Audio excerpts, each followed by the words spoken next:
Everyone welcome back to my channel. तो दोस्तों स्वागत है आप सबका हमारे चैनल पर, जहां हम बातें करते हैं फैशन, ब्यूटी, लाइफस्टाइल, पूजा पाठ से जुड़े हुए ऑल इन टॉपिक पर।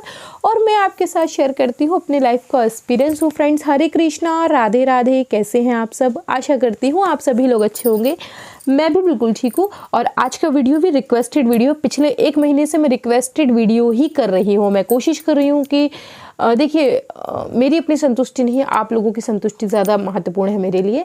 तो जिन लोगों की जो रिक्वेस्ट है, जो वीडियो में पूरी नहीं हो पा रही है, या उनकी कुछ अपनी रिक्वेस्ट है जिनकी जानकारी उन्हें नहीं है, वो मुझसे प्राप्त करना चाह रहे हैं, तो मैं कोशिश कर रही हूँ कि अब जो है मैं कुछ दिनों रिक्वेस्टेड वीडियो शूट कर दूं, ताकि आप लोग अगर मुझसे जुड़े हैं तो उसका कुछ लाभ होना चाहिए, व्यर्थ किसी का समय बर्बाद ना हो।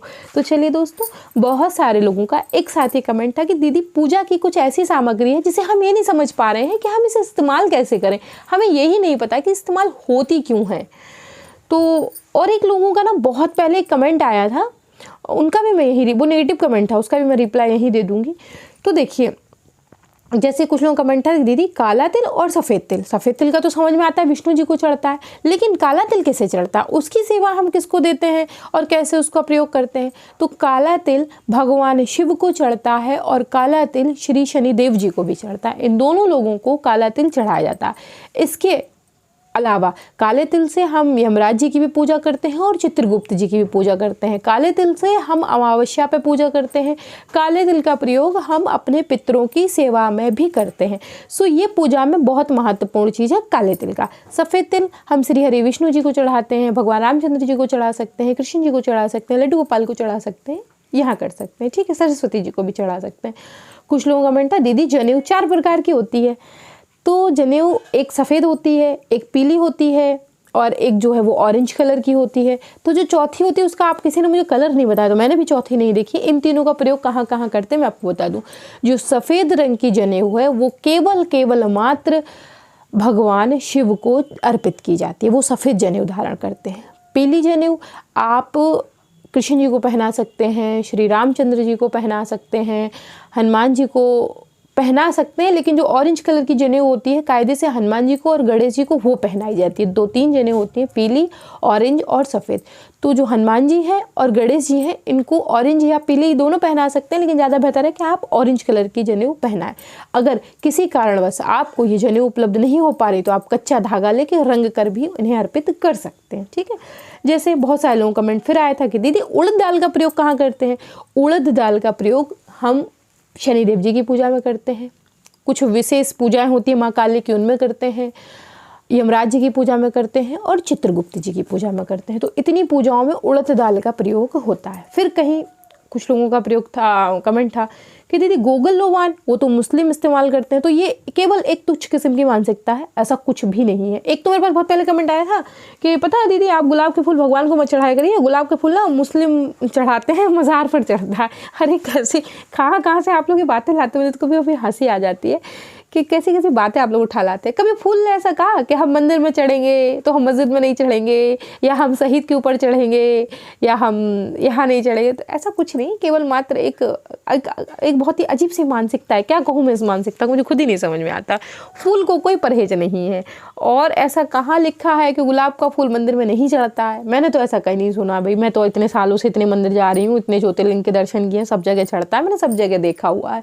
अगर इतना ही गलत होता तो आप बताइए, शिरडी के साईं बाबा हैं, बालाजी हैं, इन सब पे तो फिर चढ़ना ही बंद हो जाता है, सब पर चढ़ता है, ठीक है। एक लोगों का कमेंट आया था कि दीदी खड़ी हल्दी का प्रयोग कहाँ करते हैं? खड़ी हल्दी कुछ लोगों का तो, जो अब हम लोग उस कमेंट पे आते हैं जो एक नेगेटिव कमेंट था, मैंने बताया था कि ये हमारे कुल का महाप्रसाद है। हम पान के पत्ते पर कुमकुम से स्वास्तिक बनाकर उस पर खड़ी हल्दी, बताशा, लौंग, इलायची, सुपारी रखे देवताओं को अर्पित करते हैं। तो मेरे पास कमेंट ये आया था कि आपके देवी देवता कुमकुम खाते हैं, तो आपको पता है कुमकुम कैसे बनता है? पहले जाके पता करिए। कुमकुम इनफैक्ट एक प्रकार का फल है, पेड़ पे लगता है, उसको पीसते हैं फिर कुमकुम बनती है। तो मुझे ना थोड़ा अजीब सा लगा कि बताइए, वो तो बिना सोचे समझे कुछ भी बोलते हैं। कुमकुम, उनको ये लग रहा था कि कुमकुम कोई रंग है, कुमकुम कोई रंग नहीं है। कुमकुम एक फल है जो पेड़ पे लगता है, उसको निकाल कर पीस कर फिर जो है हम पूजा में इस्तेमाल करते हैं। अब चूंकि वो पेड़ दुर्लभ है, हो सकता भाई कहीं होते हो, किसी क्षेत्र में ना होते हो, लेकिन अगर आप इसके बारे में सर्च करेंगे तो तथ्य यही निकलेंगे जो मैं आपको बता रही हूँ, ठीक है।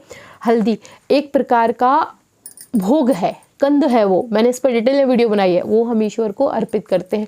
और हर व्यक्ति के अपने अपने इष्ट देव होते हैं, उनकी सेवाओं के अलग अलग तरीके होते हैं। सिपाड़ी, कभी भी टूटी सिपाड़ी का प्रयोग पूजा में नहीं करते हैं हम लोग। हमेशा खड़ी से सीधी सिपाड़ी जो खड़ी होती है, टूटी नहीं होती, उस सिपाड़ी को हम ईश्वर को अर्पित करते हैं। तो ये खड़ी हल्दी, खड़ी सिपाड़ी, कुमकुम का इस्तेमाल होता है पूजा में। और आप लोगों की गलतफहमी मैं दूर कर दूं, कुमकुम किसी भी प्रकार का कोई केमिकल या कोई रंग नहीं है। कुमकुम एक फल है, एक वृक्ष पे लगता है, जैसे कि रत्ती के दाने लगते हैं, ठीक वैसे ही लगता है। मैं ना उस पेड़ की फ़ोटो सर्च करके आपको इंस्टाग्राम पे या यहीं शेयर कर दूंगी कम्युनिटी टैब में, आप एक बार उसे चेक कर लीजिएगा तो आपको पता चलेगा कि वो क्या है। तो ये कुछ छोटी छोटी सामग्रियाँ थी जो लोग कह रहे थे दीदी हमें नहीं पता है कि कहाँ होता है। कुछ लोग कमेंट था दीदी किस देवी देवता का दीपक हम किस तेल से जलाएं, तो ये वीडियो मैं ऑलरेडी कर चुकी हूँ, मैं इसे कम्युनिटी टैब में शेयर कर दूंगी। अगर आप लोगों ने चेकआउट नहीं किया है तो कर लीजिएगा, आपको मिल जाएगी। मैं कोशिश करूँगी कि कम्युनिटी में से ना शेयर करती रहती हूँ। अगर किसी को कोई वीडियो चाहिए तो आप एक काम क्या करिए, एक बार कम्युनिटी टैब को चेक कर लिया करिए, उसमें ऑलरेडी वीडियो अपलोड रहती है, मैं शेयर करती रहती हूँ। तो दोस्तों ये कुछ छोटी मोटी पूजा की सामग्री थी। अच्छा इसी में क्लियर कर दूँ, हमारी माताओं का, बहनों का कमेंट आता है, हमसे कहती हैं दीदी आप ये बताइए कि जो हम पूजन की सामग्री माँ को, दुर्गा माँ को अर्पित करते हैं, बाद में हम इस सामग्री का क्या करें। तो देखिए ये होता है माँ का प्रसाद। आप आधा प्रसाद स्वयं रखिए, आधा प्रसाद आप परिवारजनों में वितरित कर दीजिए। थोड़ी बहुत सामग्री आप पंडित जी को भी दान कर सकते हैं। वो इसलिए क्योंकि माँ का प्रसाद हमें मिल बांट के लेना चाहिए, और सुहाग की सामग्री आदान प्रदान करने से सुहाग में वृद्धि होती है। तो जो आप श्रृंगार की सामग्री माँ को अर्पित कर रहे हैं उसे आप ले सकते हैं, अपने घर में भाभी हैं, भौजाई हैं, ननन हैं, जो भी हैं आपकी सास हैं, जो दे सकते हैं, जो इस्तेमाल कर सकते हैं उनको दे दें। साथ में पंडित जी को दे दें ताकि वो भी अपनी पत्नी को दे देंगे, या आपके यहाँ कोई दान लेने आता है, जोशी आते हैं, तो आप उनको भी दे सकते हैं। तो दोस्तों आशा करती हूँ ये वीडियो आपको पसंद आया होगा। अगर पसंद आया है तो लाइक करें, शेयर करें, सब्सक्राइब करें, कॉमेंट करना मत भूलें। मैं मिलती हूँ आपसे एक और नई वीडियो के साथ, तब तक के लिए हरे कृष्णा, राधे राधे, बाय बाय दोस्तों, बाय बाय।